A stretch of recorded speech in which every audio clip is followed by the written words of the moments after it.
sir. Welcome in, everybody, to episode 273 of the Dream Wager. Today is May 27th, 2023. As always, I'm your host, D-Rock, and joining me, our NBA guru, my partner in crime, Elvis Acosta. Good morning. How are you doing, sir? I'm doing good, Dylan. Great morning. Great weather. Happy Memorial Day weekend. Yes. All the listeners out there, I hope you're having yourself a blast. Drink responsibly, and better yet, is win some money. Let's win some money. Like you said, happy Memorial Day weekend to everyone. Thank you to all the people who served for this great country. Hold up. Yeah, I know I got it. Feel like Tony Kornheiser. Woo! Look at that. That's a beautiful flag now. So great episode. We got a lot of winners for you this week. Jam-packed episode. We got baseball plays. We got game 6 tonight, Celtics Heat. More basketball. Hopefully we get to game 7. We got WNBA plays as well, and we'll end it on the gridiron USFL week 7. But Elvis, let's start. Last time you and I talked was Monday night. It was a closeout game. And we really thought the Lakers would win. LeBron, it was a tale of two halves, I guess we could say. LeBron came out crazy, kind of ran out of gas a little bit. But, man, what a performance by LeBron James. He played literally every minute besides, 20 seconds they think they subbed him out for. But 40 points, 10 rebounds, 9 assists, 2 steals. Man literally did everything. He actually went 4 for 7 for 3. Awesome performance by him. AD had 21. Austin Reeves had 17. But just wasn't enough ultimately to get the job done. Denver, first time in franchise history, gets the sweep off of Nikola Jokic.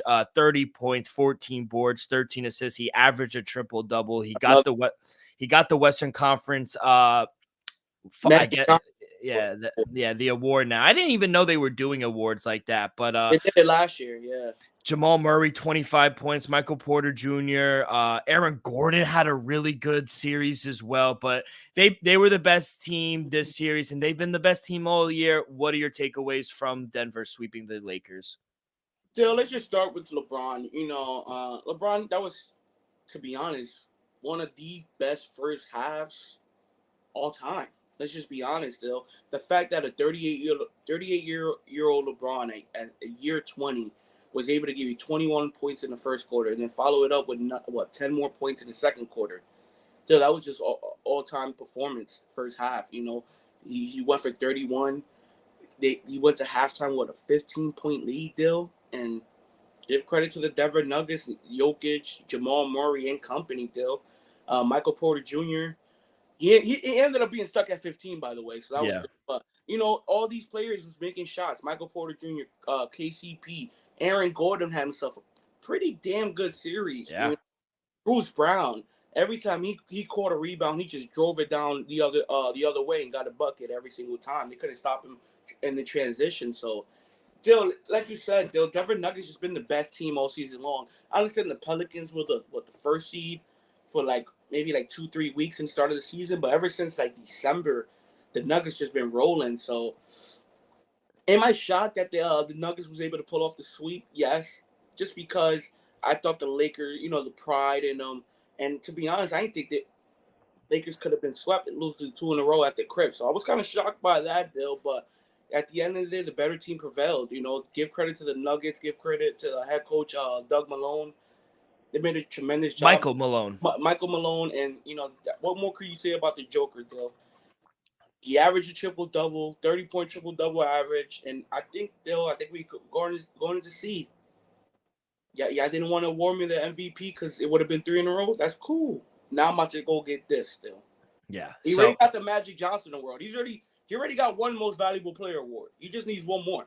And I love the message he did. He deflected it not even towards himself. He said, listen, I wouldn't be in the position I am without my teammates, my coaches. He's just a very humble guy. He says all the right things. And at the end of the day, if he doesn't go and wins the championship, it's going to mean much more than winning the MVP. Even though I think you and I could both agree now, maybe he should have been the MVP. That's neither here or there, but you're right. I am kind of surprised the Lakers didn't win one. And I know they got swept, but this series was much closer than a lot of people think. They were in every game. The biggest margin of victory was what? 11 points? 11 points. They were in a possession. It was a 2 possession or 1 possession game down the stretch in every game, whether it was on the road Remember, or games 1 and 2, Lakers covered on the road game 1 and 2. They had an opportunity to win each game 1 and 2, people. This series should still be going on. You could say game 4, they blew it. They blew game 4. That was a win. They could have won that one. Game 1, they should have won game 1. Game 2, they had a chance to win game 2. This series could have been flipped. So, if I'm a Laker, in the front office or anything like that, I wouldn't be too discouraged because at the end of the day, you were the 13th seed before the trade deadline, and you ended up going to the conference finals. So, to me, that's a successful season. And I hate all the narrative. LeBron's retiring. No, he's not. Let's put that to bed real quick. He's not retiring. Of course, after a tough series sweep, he's going to say, yeah, I got to think about some things. He's 37, 38. He wants to go and spend time. Bronny just graduated high school. He's going to college now. So obviously he wants to figure some things out. He's not retiring. I hate that narrative. And of course, mainstream media like ESPN and Fox, they were like, oh, is LeBron no. Let's stop that. He's not retiring. But you mentioned moving forward. I think they need to keep Rui Hachimura. I think they need to keep Austin Reeves. Austin Reeves needs to get paid. He stepped up in the playoffs. And I think they need to go and get themselves a true point guard. I'm not a fan of D'Lo. I am sorry. I don't think he was good in the playoffs. I thought he was a liability on most of the times he was out there. Go and get a guy.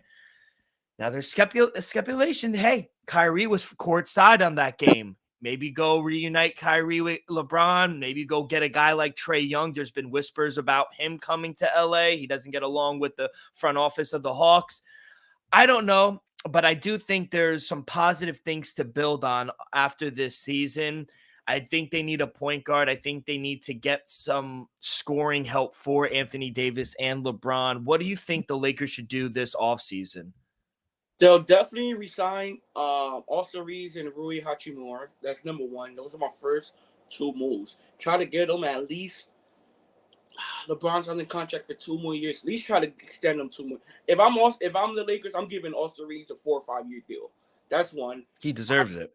Yeah, Hachimura, at least extend them till the length of LeBron and Anthony Davis contract because I think that's a real good complementary piece, especially when Anthony Davis goes to the bench and you can bring in Hachimura. I understand he's not Anthony Davis, but it's not like a major drop-off in offensive and defensive production, honestly. So definitely sign those two. I would also like to keep Lonnie Walker, though. I think Lonnie Walker, he can come off the bench. He can even start, Also like Dennis Schroeder. I think they should keep Dennis Schroeder. I think he's a viable backup point guard on both sides of the ball, mostly on the defensive side of the ball, though. D'Lo, to be honest, if they could get D'Lo for a good price, why not? But if D'Lo's about to go get like a 3-year, $80 million, they can have him. But yeah, if you bring him back D'Lo on like a 2-year deal, $30 million, by all means keep him because he comes and goes. We all know D'Lo could take over a game and give you 30. It can happen, but 9 out of 10 times, 8 out of 10 times, he's gonna give you around 15 and 7. He's gonna be around those numbers, though. So I understand from that point of view. And Dale, if I'm the Lakers, I think you got to go after Kyrie Irving. We saw what Kyrie and LeBron was able to do, 4 straight NBA Finals. I understand this ain't the same Kyrie and LeBron from 8-7 years ago, Dale, but the fact that you can't deny what they done. You can't deny that chemistry that they ended up building, Dale. 4 straight finals, winning 1 finals. Only one of the only teams to ever come back from 3-1.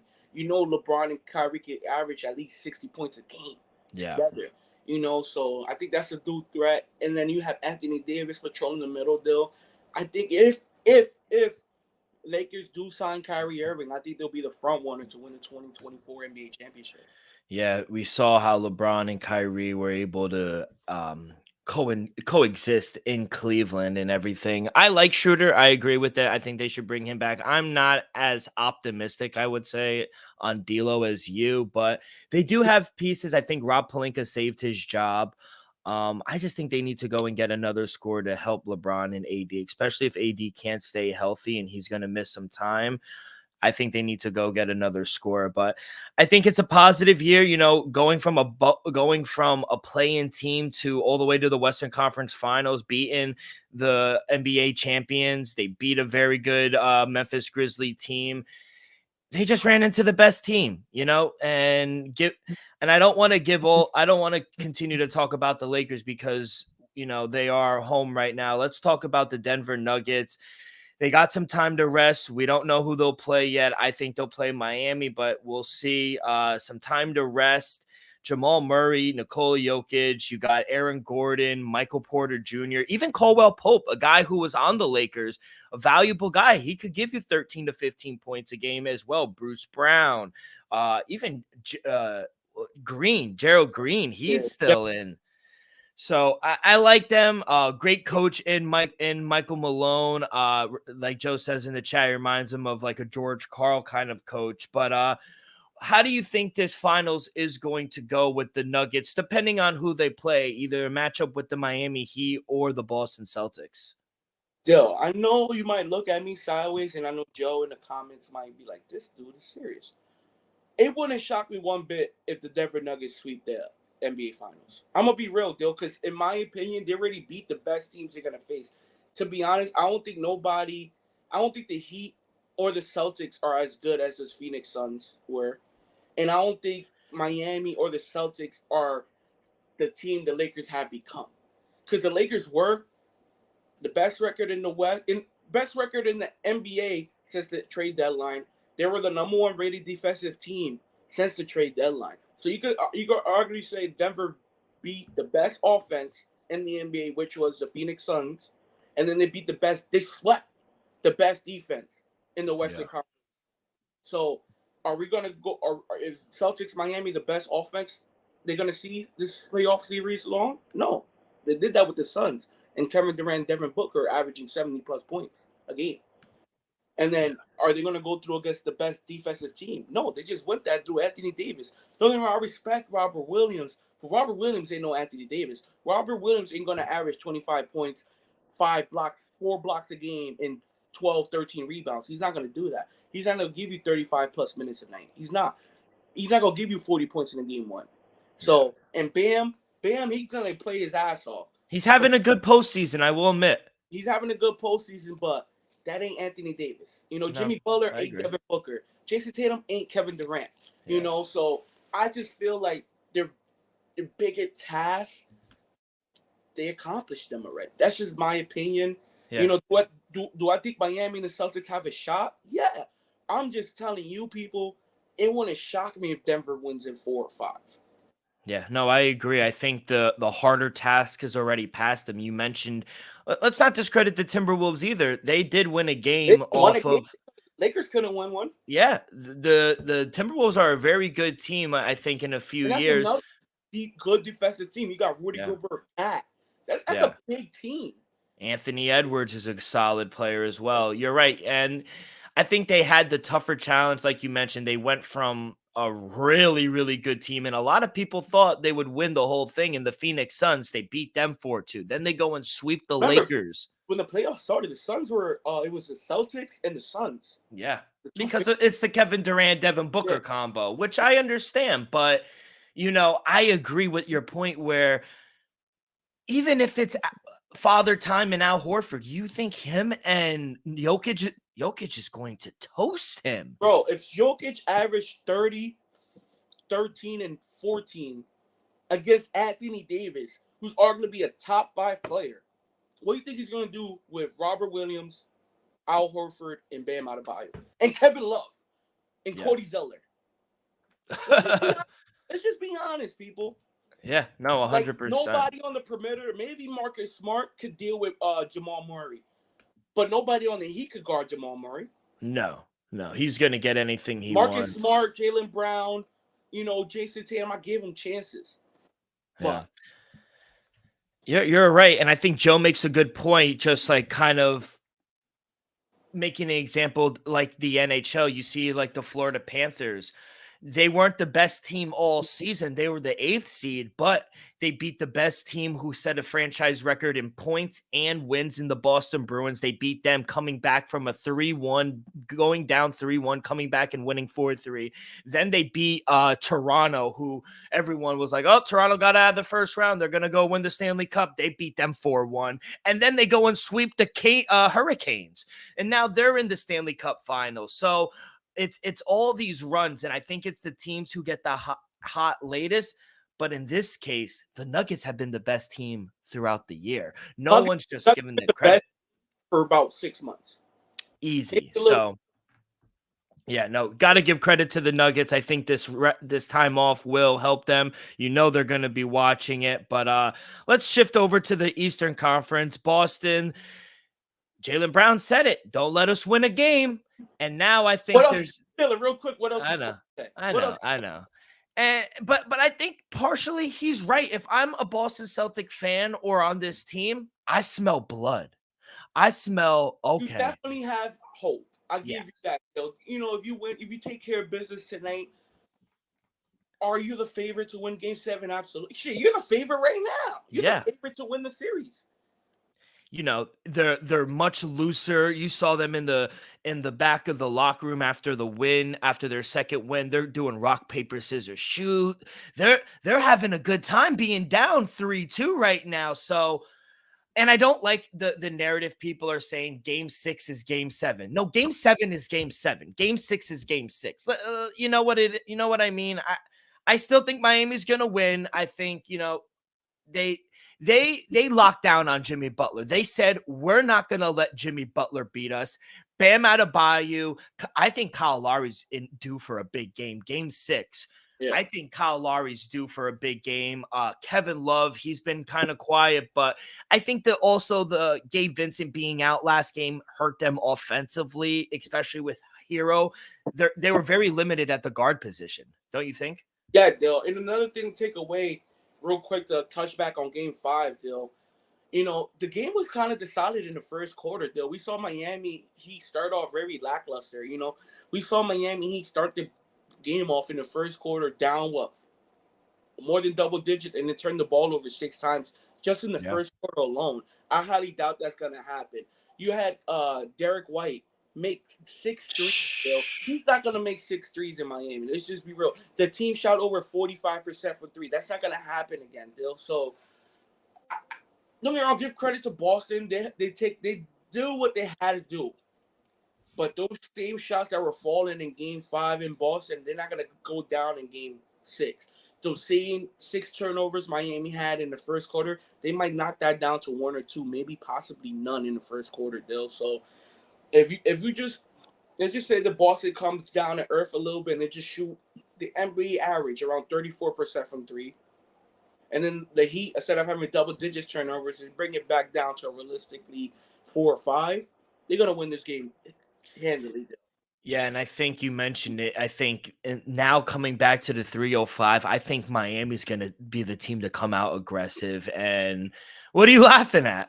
The fact that you said 305, it caught me. It's Miami. Yeah, no, coming back home, I think Miami, they know they have to come out aggressive because you're right. The last 2 games, Boston's the one that set the tone early, and coming out into the second half in the third quarter, that third quarter in Game 4, oh my God, they blew them out, and it was over after that. And Gabe Vincent will play tonight, so he is back. Tyler Hero won't be back for this series. You think he'll be back for the NBA Finals if they make it?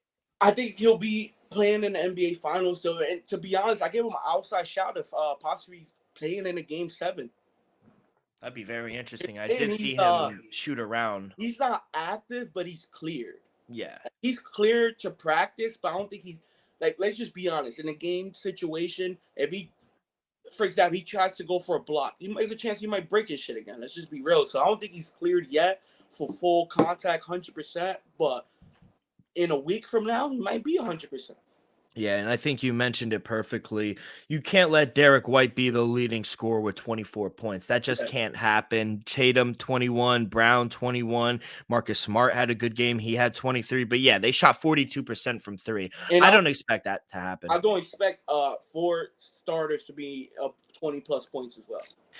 And like I said, they're gonna make Jimmy Butler's life hell. They're not gonna let him beat him. They said after going down 3-0, we'll let Struess or we'll let Kyle Lowry, we'll let anybody else, Bam, beat us. But Jimmy Butler, you will not beat us. So give credit to Joe Mazzulla. I usually don't give him credit, but they kind of shifted their focus towards doubling. And you see it right off the dribble. As soon as he gets the ball, they are doubling him. So smart. They should have been doing it game two, but a little better late than never, I always say. But yeah, game 6 is tonight, 8:30. We will get to that in just a bit. But last 6 days through baseball, through NBA, how have you been doing with props and plays? Still, I've been slowing down a little bit. Not great. I'm 6-6 last 7. I was doing a little good before that, but my last 3 bets kind of ruined it. Lakers fucked me, and then Dolphins. The Heat game 4, and then the Marlins the other day versus Colorado, and then before that I was on a little hot streak, won 5 in a row. Well, they'll be cooling down. 6-6 last 7. How you? Yeah, so I was doing good yesterday, 4-6 down 2 units. But overall, last 7 days, 37, 34. I'm up 4 units, hit on some nice plus plays. So gets me in the plus unit. So we're floating a little above water, but no perfect time. We got a jam-packed show for you guys today with a ton of picks. Let's get right into it. We will start on the diamond. We'll start in the Bronx. New York Yankees hosting the San Diego Padres. Yankees minus 152, plus 128 on the other side for the San Diego Padres. Over under is at 8.5. Yesterday night, I took the total at under 9. Like I said, Dodgers huge under team on the year. They're the best team towards the under. Padres. Padres. What did I say? Pirates. Oh, Dodgers. I'm already thinking to the Dodger game. My bad. But yeah, Padres best team towards the under. And yeah, I think wind's blowing in. I think Severino comes in. He has a good start. So I'm gonna go under in this game. Any play for you here? Still, to be honest, though, I think you got to lean with the Yankees at this one. Though San Diego Padres just started. I understand Michael Walker's on the mound. Former Red Sox great. I do lean on the run line, with the Padres. I think they could, lose by a run, but I do expect the Yankees to win this ball game, Bill. So I'm not going to tell you to bet the Yankees, but I'll lean the plus 1.5 at minus 155 with the Padres. But money line for the Yankees minus 150. The run line is minus 155. So choose what you want, people. Let's go out to Detroit Tigers hosting the Chicago White Sox. Tigers minus 118 at home, plus 100 for the White Sox on the road. Over under is at 8.5. This was the stay away game for me. I don't want to back Lorenzen or I don't want to bite the White Sox. So stay away game for me. How about you? Same deal. You got to stay away from these northern Midwest Coast teams. Yeah. And sometimes the best bet is a no bet at all. So got to be selective in your plays. Good pitching matchup here. Pablo Lopez and the Twins hosting the Toronto Blue Jays and Chris Bassett. Minus 118 at home for the Minnesota Twins, plus 100 for the Blue Jays. Over under is at 8. I like Toronto here. I mean, Pablo Lopez, the only really 2 guys I want to back right now on the Minnesota Twins, Sonny Gray and Joe Ryan. Pablo Lopez, a little inconsistent for my liking, gives up a lot of hard contact. And Chris Bassett, he just went out and performed his last outing, 8 innings. Toronto, much better bats. I know they're on the road, but at plus money, I got to take the better hitting team and the better pitcher, in my opinion. So I'll be on the Blue Jays in this one. How about you? Yeah, I'm gonna be honest. I'm gonna lean Minnesota at this one. Take the home team on this one. I'm gonna lean it. Pablo Lopez is on the mound. Chris Bassett, like you said, great pitching matchup, though. But I just think the home team could possibly edge it out. So I'm gonna lean Minnesota minus 112 on the money line. We'll go out to Baltimore. Orioles hosting the Texas Rangers. Baltimore minus 126 at home. Texas Rangers plus 108 on the road. Over under at 9. another stay away game for me. If anything, I do lean over. I think we see some runs in this game. Two top 10 offenses. Not the biggest fan, I would say, in Andrew Heaney, but I think we see some runs. So lean over, but nothing official here for me. How about you? Still, this is another one. Two overachieving teams. Glad to see. By the way, I actually think Baltimore's for real, though. yeah, and I think Texas will slow down eventually, Dill. But hey, we'll see. We're already about to be in June, Dill. Sooner if you're serious by June, you're serious all season. So 100%. I think, Dill, to be honest, I think I gotta go with Baltimore in this one. It's another one where I just gotta lean with the home team. When the lines are close, you just gotta give a slight edge to the home team because they at the end of the day, they got the crowd, they got the bottom of the ninth, so they always have a chance to edge it out. So, yeah, I'm gonna lean Baltimore as well in this one.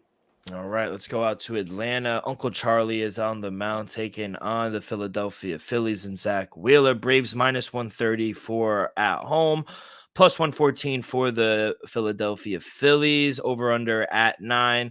Total stay away game for me. I don't want to back either pitcher in this one, so stay away from me. How about you? Jill, give me the Atlanta Braves minus 137, Dill. To be honest, Zach Wheeler. You know how I feel about Zach Wheeler, Dill. But I'm gonna go with Charlie Morton at home. I just think Atlanta's just a better team. Honestly, the pitching might not be the best, but I think Charlie Morton could edge it out over Zach Wheeler. Milwaukee Brewers hosting the San Francisco Giants. Brewers minus 112 at home, minus 104 for the Giants with Logan Webb. Over under is at 7.5. Man, I don't like either pitcher, to be honest. Corbin Burns has not looked good since the second half of last season. Total fade at this point.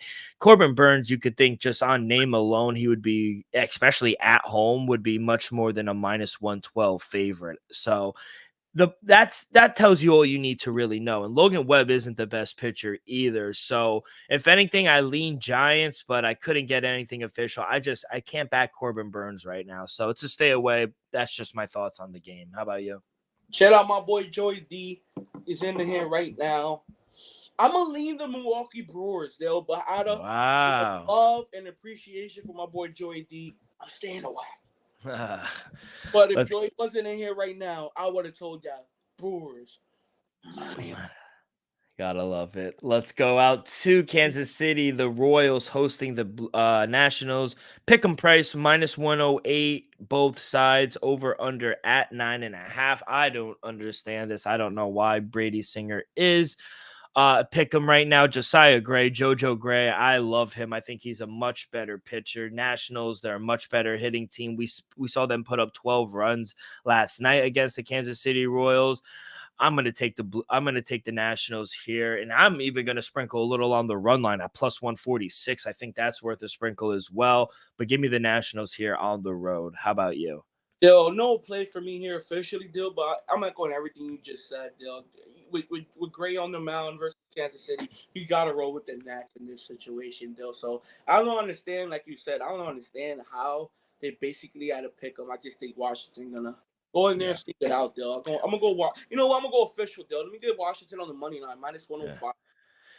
They're actually, people aren't saying it, but Nationals are playing competitive baseball right now. They're not overly killing it, or they're not really sucking like we're used to seeing, but they're a sneaky good team. I think there are some situations we could get good value on the Nationals this season. So I like that play.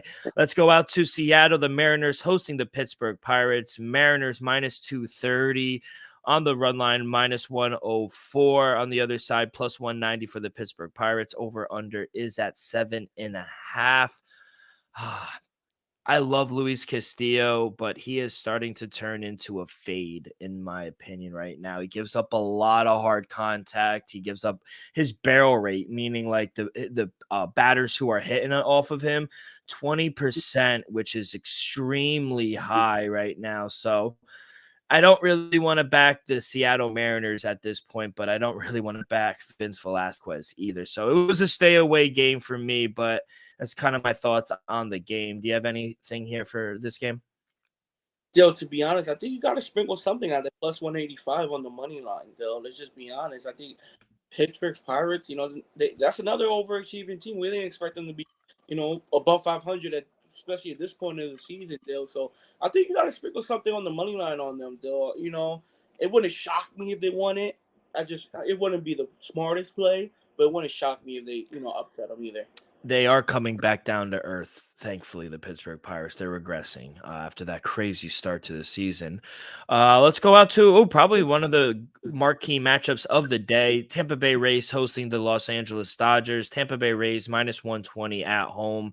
Dodgers plus 102 on the road. Tyler Glasnow is back, making his first start of the year. Clayton Kershaw going for the Dodgers. Got to take the plus money with the Dodgers. You're getting plus money with the Dodgers. Glasnow's great. Tampa Bay's probably the best team in baseball right now, but he's going to be on a pitch count. I don't see him going more than 4 or 5 innings. I'm going to fade him. I'm going to take the Dodgers, at plus money. How about you? Joe, give me the Tampa Bay Rays. I understand he's making his first start of the season, but I don't care. Give me the best team in baseball at home. This ain't 2014, Joe. This ain't 2016, Joe. Give me the Tampa Bay Rays on the money line, minus 115. All right, let's go out to Chicago. The Cubs hosting the Cincinnati Reds. Cubs minus 178 at home, plus 150 for the Cincinnati Reds. Over under is at 8.5. Whew, what a stinker. I do not want to back either of these pitchers. Jameson Taillon is garbage. Williamson, don't know too much about him, but maybe it's worth a sprinkle plus 150. They did blow out the Chicago Cubs yesterday, so maybe at this price, Chicago Cubs not playing good baseball right now. So maybe it is worth a flyer taking the Reds, but that's kind of how I would play this one. How about you? Though this is another situation, though. I think the Reds are live. I wouldn't advise it, but I think you got to also put a sprinkle on the Reds at plus 145, though. If anything, if you want to have fun today, people, you get Pittsburgh and then you get the Cincinnati on a $5, $10 parlay. Why not? I think Cincinnati and Pittsburgh are both live dogs today. They're on the road. Let's go. Let's go out to Cleveland. The Guardians hosting the St. Louis Cardinals. Cardinals minus 104 on the road, minus 112 at home for the Cleveland Guardians. Over under is at 8. I really want to take the Cardinals here. I love that the Guardians won yesterday with Shane Bieber on the mound. I backed them, but they kind of almost blew it in the end with their bullpen. They do have a good bullpen. It's just, this offense is a top 10 offense in St. Louis. I think eventually they're going to find their rhythm. I think they will win the division. They have only had one bad month, so I think people need to relax on fading the Cardinals. I think Jake Flaherty will turn this around. I'll back the road team. Give me the Cardinals minus 104. How about you? Yeah, I'm staying away from this one. I'm not touching. I know I've been giving y'all some leanings with kind of pick 'em games. This one I'm just staying away. All right, let's go out to the desert. Arizona Diamondbacks taking on your Boston Red Sox. Boston Red Sox road favorites minus 126, plus 108 for the Arizona Diamondbacks. Over under is at 9.5. I'm sorry, I got to go with Zach Davies at home plus 108. I know he's not the best at home, but I really don't want to back Whitlock in this situation. So, going to take the Diamondbacks with the Snakes at home plus money 108. Elvis, you taking your Red Sox? Still, after the performance we saw yesterday, we took care of business yesterday. Let's just be real. I think we won 7-2. 7-2. Chris Sale looks pretty good. 5-2 on the year. I try to tell you now. People laugh at me when I say things, but it's okay. I don't expect us to win 7-2, Dill, so I'm gonna stay off the run line, Dill. But I do take us. Give me the Red Sox on the road, minus 132 on the money line. So I think our bats continue. Like I said, Dylan been on it all season long. You got to roll with the Red Sox with the over as well, because we just score runs. Our pitching ain't there, but we're gonna score some runs, Dill. So I think we be able to score a little more runs in Arizona, Dill. Give me the Red Sox on the money line, minus 132 on the road. All right, 2 games left. Let's go out to the Colorado Rockies. They will host the New York Mets. Mets minus $2, plus 168 for the Colorado Rockies. Over under is at 11. Justin Verlander is making his start. I took the Mets on the run line here. They won yesterday. Yeah, they kind of found the rhythm a little bit. As long as they don't fucking bat Daniel Vogelbach. Oh my God, every time the lineup comes out and I see him and Tommy Pham in the lineup, I want to throw my phone. But Francisco Lindor's kind of found his rhythm a little bit. Brandon Nimmo's playing well. Starling Marte's batting. He's getting better. I just think the offense, I know Colorado Rockies, we like to back them at home. They're not playing well at home this season, and I don't want to back Anderson. I think the Mets find their rhythm a little bit. I'll take the Mets on the run line here. How about you? Still, to be honest, I'm gonna lean the under. Just because Yeah. Mets. It wouldn't shock me if y'all win, for example, 4-2. Yeah. It wouldn't shock me. Even in Colorado, it wouldn't shock me y'all win 4-2. So I'm gonna lean the under, though. I just feel like you got Vernon on the mound at the age of the rightful younger age of 40. He's still up there in one of the league pitchers in the league, deal. So I think Vernon can slow down the bat still. I'm gonna lean the under 11. I think Yeah, I 11. think we both could win.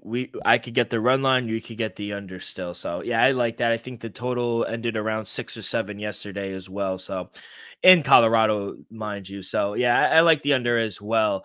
Last game on the board, Los Angeles Angels hosting the Miami Marlins. Angels minus 210 with Shohei Otani on the mound, plus 176 with Edward Cabrera on the mound for the Miami Marlins, over under at 7.5.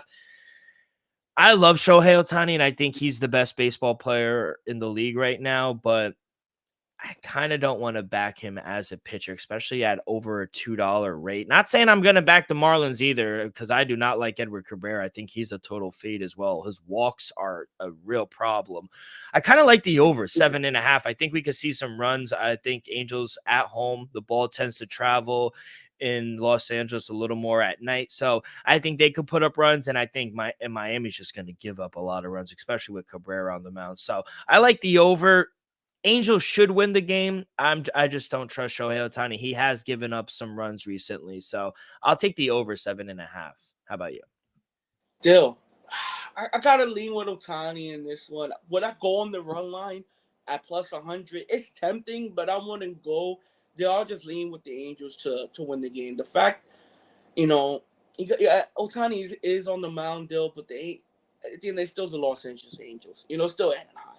So I'm not gonna go on the run line. I'll lean them on the money line. I love how you said Anaheim, because I still say it too. So they will always be Anaheim Angels to I us. Anaheim. Elvis, good luck on the diamond. Thank you. Let's transition. Oh, before we do that, let us get paid. Let me tell you guys about our sponsor today. We are brought to you by Viva Tequila Seltzer, the most refreshing hard seltzer on the market. It is no wonder why Viva was voted #1 hard seltzer in the world by San Francisco World Spirit Competition. With only 88 calories, 0 carbs, 0 sugar, and 4.5 ABV, Viva is the perfect drink for your post-game celebrations, as it was created with that active lifestyle in mind. We flavor tequila seltzer because flavor is the spice of life, and we like our drinks with just a kick, just like how we like our lives. Whether it's Huckleberry playing a round of golf or an elderberry this Memorial Day weekend, it doesn't matter. Our flavors pair perfectly with that Artisanal Blanco tequila for that subtle and refreshing drink. Our belief here at the Dream Wager and at Viva is to live long, live well, and live it up. All right, Elvis, let's get to the hardwood. Game 6 tonight in Miami. Boston -3 on the road, on the money line -144. If you want to take the home team, Miami +3, +122 on the money line. Over under is at 210. Elvis, you are a guru. I will let you lead it off. What do you got? Still, I think the finals get set tonight. Give me the Miami Heat +3, and let's be honest, let's sprinkle something on the money line at +125. I think the job gets done today. I think Coach Spo gonna have the guys ready. I think Jimmy Butler is he's gonna be in tune. I know they've been shutting him down kind of last 2 games, and I think he's gonna go out there with a little urgency. I expect Gabe Vincent to be back in the lineup. I expect him to hit a couple big shots. Give me the Miami Heat +3. I think the Boston Celtics, they fought. I know they showed the world that they're serious. They're not pushed over. Everybody was laughing at them, telling them that was just a complete embarrassment after Game 3.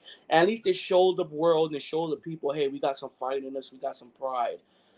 But I think Miami ends it tonight, though. Give credit to Boston for showing some fight, though. But I think Jimmy Butler, Bam, and Coach Spo finally get it back together to finally see what we saw games 1 through 3, though. Give me Miami Heat +3. Sprinkle something +125 in the money line. And also lean the under as well, though. Because I think if Miami's going to go out there and win this game, they got to do it on the defensive side of the ball. Limit transition points. Limit those wide open 3-pointers from the Celtics. I think Miami gets it done. So take the +3, lean the money line, and also lean the under. Any props for you before I give The, my side?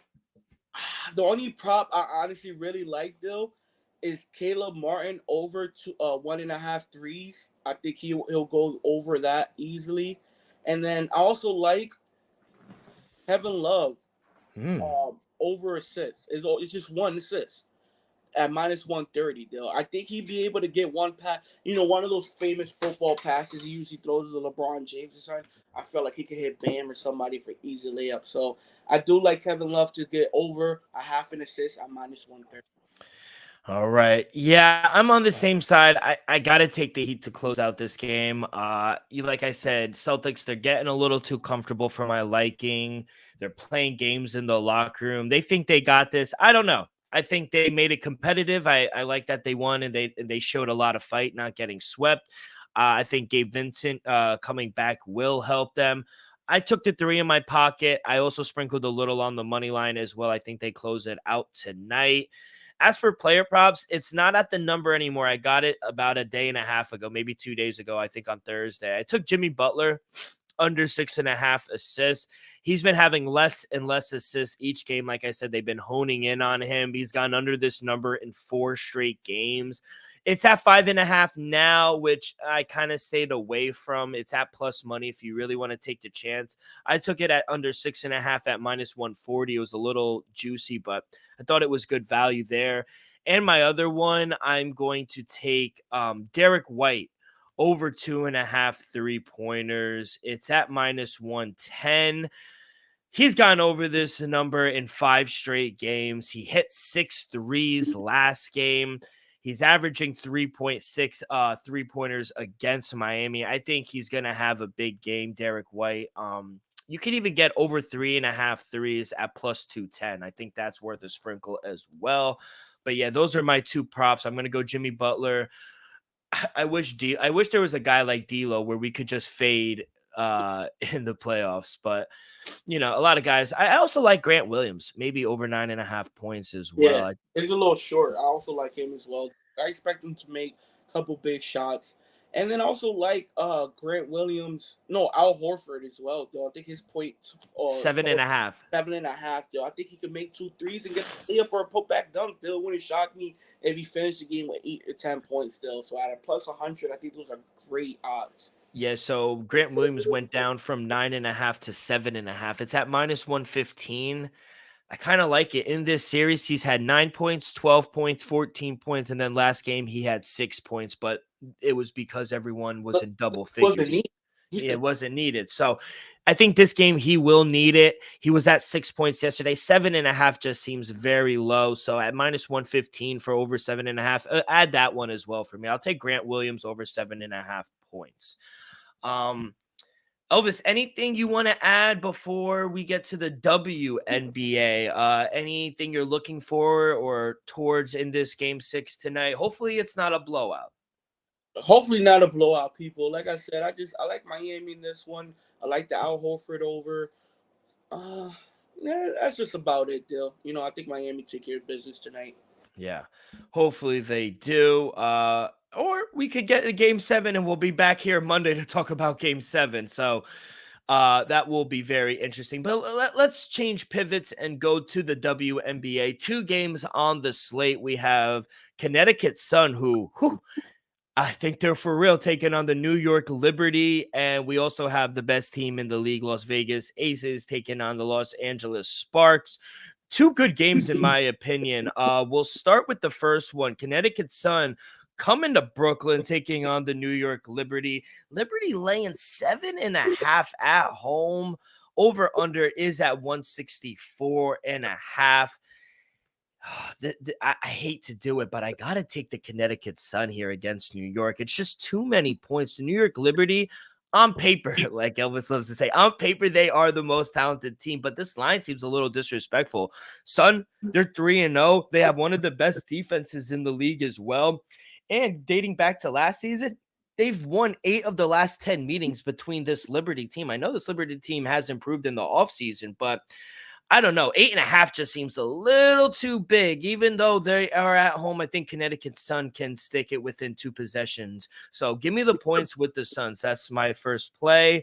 And for the second game, we have the Los Angeles Sparks on the road taking on the Las Vegas Aces. This is a rematch from, I think, Thursday or Wednesday when these two teams played. Las Vegas, they're laying 15.5 at home. Over under is at 170.5. The Aces, I think they're rolling out of the gate, and I don't think they're going to show any signs of slowing down. This is their first game at home. They played the Sparks in LA.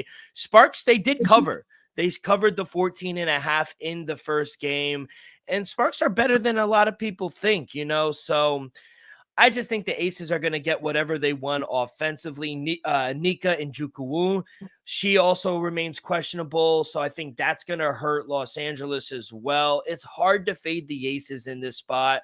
The total went over in the first game at 170. I think we see both teams get into the hundreds, so I'm going to go over 170.5. I think we see another high-scoring game.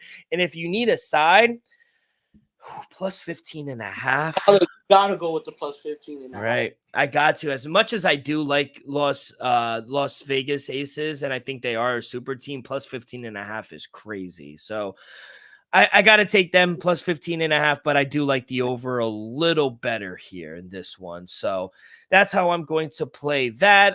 Anything for you or in the WNBA? Have you been watching or no? No, I haven't been watching. I don't know why, though, but during the week, why the games are so late? So late. And my thing is, if there is my problem also with the W, if there's only 2 games on the slate, why the fuck are you going both on at 10 o'clock? Like, that's my issue, though. If the game started NBA Finals, even 8:30, I feel like that's a little. Yeah. But it's understandable. When y'all got all y'all games starting after 9, 10 p.m., even 10:30 start, like, bro, I ain't gonna stay up. If I could barely stay up to watch, Memphis at 10:30 or Golden State, you think I'm gonna watch the WNBA at 10:30? I got bedtime. Especially us here on the East Coast. Sunday football. Yeah, us on the East Coast, I think we have it tough. On the West Coast, it's like a 7 o'clock, 8 o'clock game, so they're cool with that. But that's the thing. On the West Coast, by all means, but when the game starts at 10:30, then I gotta wake up at 6:30. Yeah, no, I hear you. I hear you. It's a tough one, but let's transition. Week 6 in the USFL. We had a good week last week, Elvis. I'm telling you, these spring leagues. I think we're kind of finding a rhythm. Like early on in the weeks, it's hard. We're learning the players a little bit. We're learning the coaching system. We're finding out who's fraudulent, who isn't. But last week, like we said, Memphis, they showed out against Pittsburgh. Stallions, good win on the road for Michigan. Stars upsetting New Orleans. And then I think our favorite team right now, Houston Gamblers, they beat our boys from Jersey. But I think there's some good matchups here in week 7. Let's start. Like I said, usually this is always how it is. There's 2 games on Saturdays, 2 games on Sundays. We'll start with the first one. Birmingham Stallions on the road taking on the New Orleans Breakers. Stallions minus 1.5. Minus 130 on the money line, plus 105 for New Orleans. Over under is at 45.5. This is a home game for Birmingham. It is being played in Alabama. Elvis, you have a play in this one. Give me the New Orleans Breakers. Wow. On the money line, they are plus 105. Dog of the day, people. Heartbreaking loss last week. They're going to come back this week and show out, though. Give me the Breakers on the money line, plus 105, people. Get it while it's hot. Yeah, give me the Stallions, minus 1.5. This is the first rematch of the season. New Orleans Breakers, they beat Birmingham 45-31, I think the total. It was a shootout. Breakers, they outgained the Stallions 483-253. Wes Hill, the running back, he ran for 191 yards. He had 3 tutties.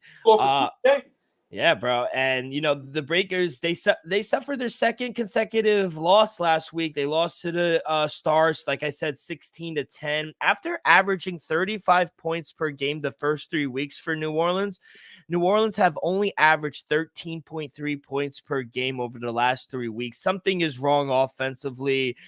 Birmingham, they're going to be playing at home, like I said. I just have a hard time believing they will fall to the same team for the second straight time in a season. The Stallions, they're playing better football. New Orleans not playing good offensively. Give me the Stallions -1.5, baby. We're on opposite sides in this one. Let's go out to the Battle of Pennsylvania. We got the Philadelphia Stars on the road taking on Pittsburgh Muellers. Pittsburgh -115 on the money line.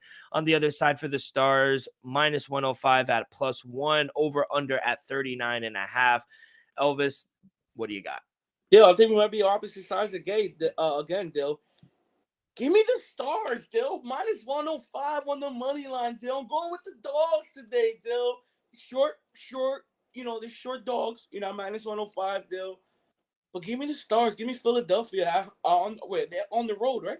Yeah, let me see, because they play in different areas. So actually, this is the Hall of Fame Stadium. They're playing in Canton, Ohio. Oh, so it's a road game for both. Yeah, it's a neutral site. Yep. Oh, perfect. Yeah, give me the Stars. 5 on the money. That's what I was confused. I wasn't sure if they were at home or not. It's weird that none of them really have home games. It's very weird. They only have specific sites that they play, which is what we're still learning. This is only week 7. So they probably don't have contracts for these teams. Like some of these teams, like for example, like Philadelphia Stars, they probably play, for example, they play where the Eagles play, and they might have a concert booked that day where they're supposed to have a home game, so they got to move it. Taylor Swift is in New Jersey right now. Think about it. If, say, for example, if the Generals played at MetLife, they wouldn't be able to play this weekend there because Taylor Booth got that thing sold out. And from a business perspective, you're gonna want Taylor Swift at your stadium. You're gonna want the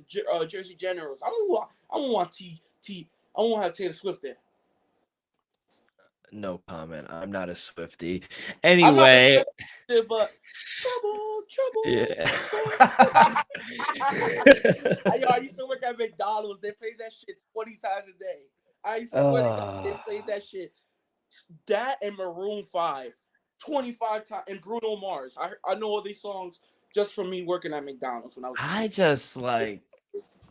Sometimes you got to think it might be her. She's the toxic one, but. That's a conversation for a different podcast. I wear short shirts. She wears.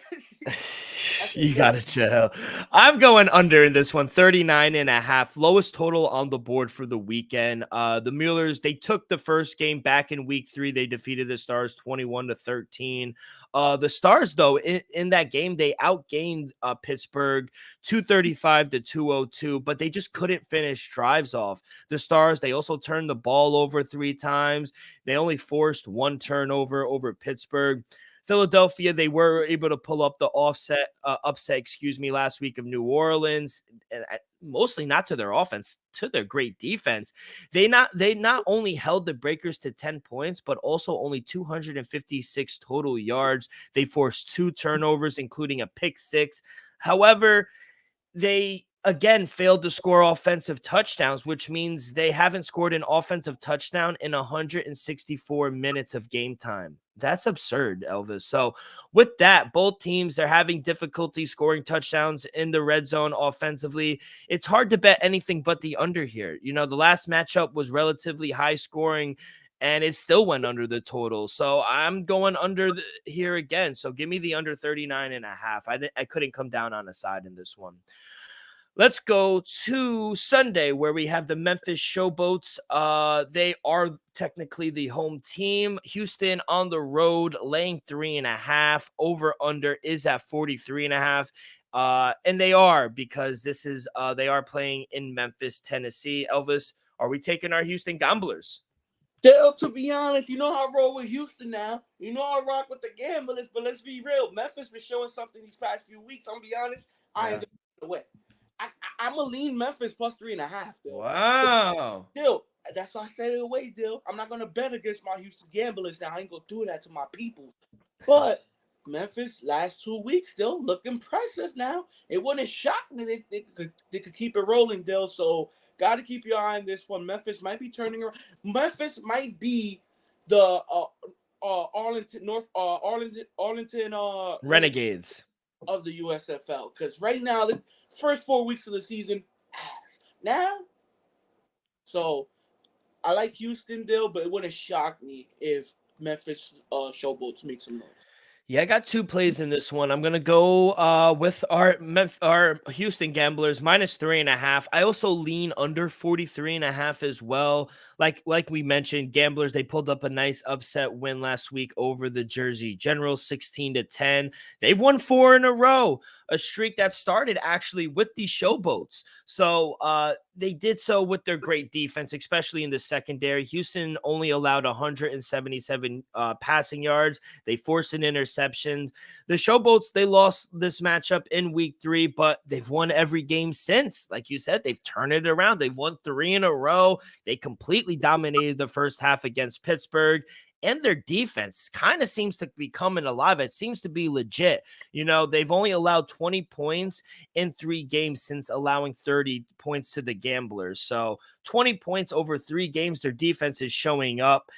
Like I said, this is going to be a tough one. I think it's going to be one of the best games of the weekend. Since both teams are rolling, I got to go with the better defense, in which I think is Houston, which is also why I like the under. I don't think we see a shootout like we did in week 3. So give me Houston -3, and I'll also take the under 43.5. Last game on the board, Jersey Generals are the home team. They're playing in Canton, Ohio, and they will be taking on, I just had it, I'm sorry, Michigan Panthers. Jersey laying 6.5. Over under is at 39.5. Elvis, I will let you start. What do you got? I think the play in this one though got to be New Jersey -6.5. You know, Michigan Panthers are going to be the worst team in the USFL. Though the Generals kind of slipped up last week. I think we could get the ball rolling again, like we saw, at the beginning of the season. So I think the play here got to be the -6.5 with Jersey. Whew. Another opposite side here. I got to take the points with the Panthers in this one. I know it's scary. Michigan, they've dropped 4 games in a row. They've lost by an average of 16 points per game. Last week against Birmingham was actually the best they looked since week 2 of the season. They were very competitive, and then they just blew it in the fourth quarter. They were only down 3 points entering the fourth quarter, and then they just gave up a bunch of points in the fourth quarter. But I'm also not high on the Generals, Elvis. Like, they're just too inconsistent for my liking. They decided not to play Johnson at all at quarterback. Kyle, their quarterback, Kyle Lutiana, he struggles. He went 7 for 30 with only 177 yards, 1 touchdown, 1 interception. It affected the run game. And as the Generals, they only had 69 rushing yards last season. I don't trust them. It doesn't look like they're going to commit to one quarterback like I said they should do. But what the fuck do I know? That means I got to take the points with Michigan. I know it fucking stinks. They've lost 4 in a row. But hopefully they could build off some positivities like last week. People out there listening, you understand, Dylan's a numbers guy. So he's going to follow the numbers. And this time, you're going to get fucked, kid. This is the New Jersey Generals you're talking about here, kid. It's gabagoo. Have you seen the South Park episode where not Cartman, it was Kyle's mom. She goes, "It's a Jersey thing," where she's from Jersey and they all like rats and they dress up like Snooki. I don't like that one because we all don't represent Snooki, but Jersey Shore is a legendary show. From New Jersey, bro. I know. Everybody on that show not from Jersey. So I'm like, yo, you want somebody from Jersey? Come to the Dream Ranger. You're going to get some real Jersey style, man. Shout out my boy Joey D because he got the fucking mullet growing as well. And he's from Jersey as well. Don't let that South Carolina sun. It's a beautiful day here in South Carolina now, but don't let it fool you. Joey just said in the comments, people, it pays to listen. He's up 15 units and it's only 10:30. How about that?